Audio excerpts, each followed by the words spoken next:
February 1st, 1959. The northern Ural Mountains. 9 hikers strike camp on the slope of a mountain the local Mansi people call Kholat Syakhl, the Dead Mountain. Their leader is a 23-year-old engineering student named Igor Dyatlov. By nightfall, something drives them out of their tent into sub-zero air in socks and bare feet. None of them make it back down alive. The group leaves Sverdlovsk by train on January 23rd. 10 hikers total, students and graduates of the Ural Polytechnic Institute, most in their early 20s. Their goal is Gora Otorten, a peak 30 kilometers north, a grade 3 route, the hardest classification in Soviet sport tourism. Completing it would earn them a certification that mattered for their careers. On January 28th, one member, Yuri Yudin, turns back because of pain in his leg and an old rheumatism flare. He says goodbye to the other 9. He has no idea it is the last time he will see any of them. The remaining 9 push on. Dyatlov, Zinaida Kolmogorova,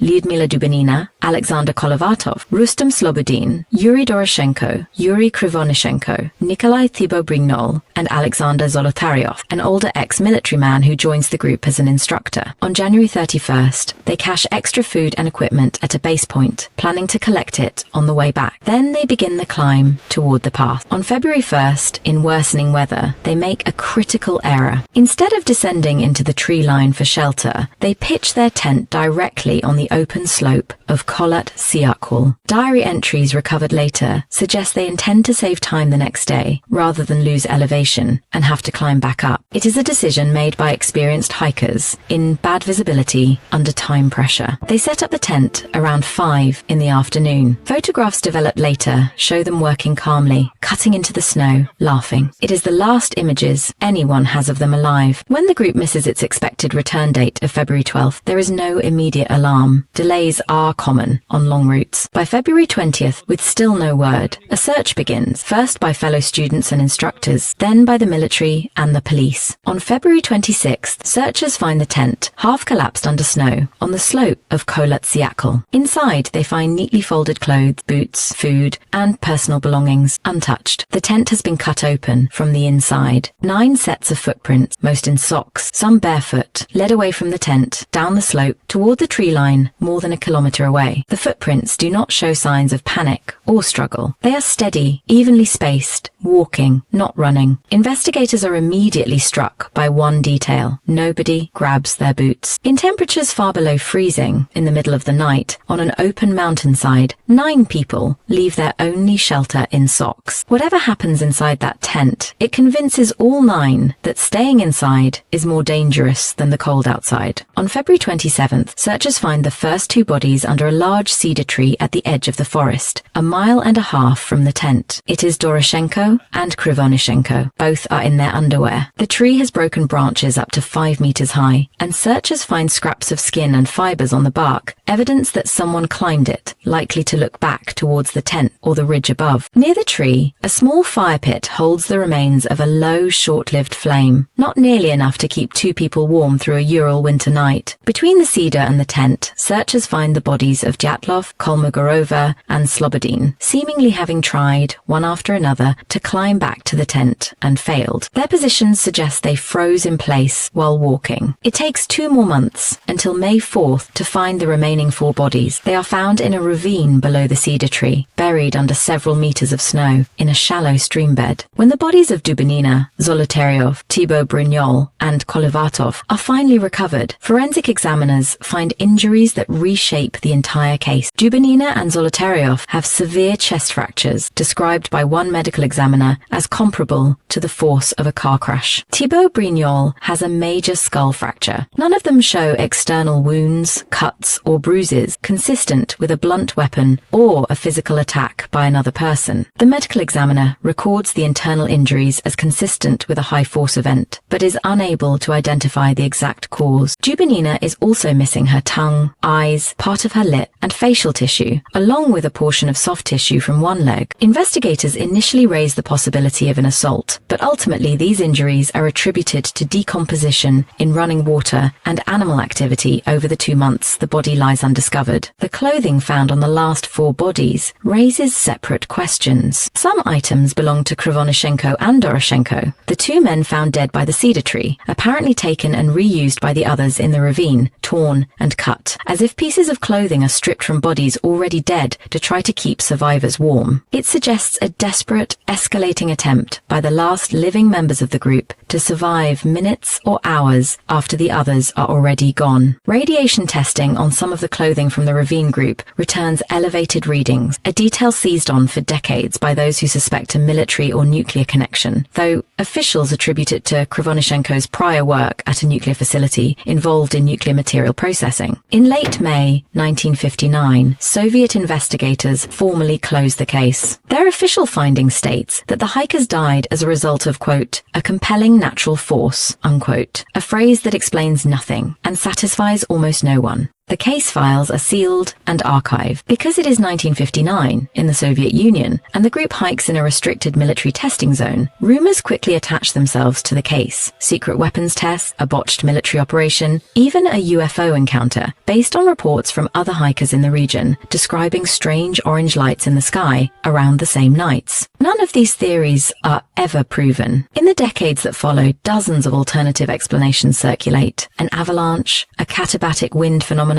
infrasound-induced panic, even an attack by a rival Mansi hunting party, though this last theory is dismissed early, since none of the hikers' belongings are stolen, and no wounds suggest melee combat. In 2019, 60 years after the deaths, Russian authorities reopened the case, citing pressure from victims' families and continued public interest. Investigators focus primarily on the avalanche theory, this time supported by newer research. In 2021, a team of Swiss and Russian scientists published a study using modeling techniques borrowed from the automotive industry, simulating how a slab of snow, undercut by the hikers' own excavation into the slope for their tent, could break loose hours later under specific wind and temperature conditions, producing exactly the kind of blunt, non-penetrating force found in Dubinina's and Zolotaryov's injuries, even without an obvious surface scar left behind. Critics of this explanation point out that a slab avalanche capable of causing those specific injuries should also leave visible signs of disturbed snow near the tent, signs that searchers, arriving only weeks later, do not clearly document. Supporters counter that heavy snowfall and drifting in the intervening weeks could easily erase such traces before the search team arrives. What remains undisputed is the sequence. Something happens inside or near that tent that convinces 9 trained, capable people to cut their way out and walk away from their only shelter in the middle of a sub-zero night without their boots. Whether it is snow, wind, panic, or something investigators in 1959 never had the tools to identify, the tent stays cut open exactly as they left it.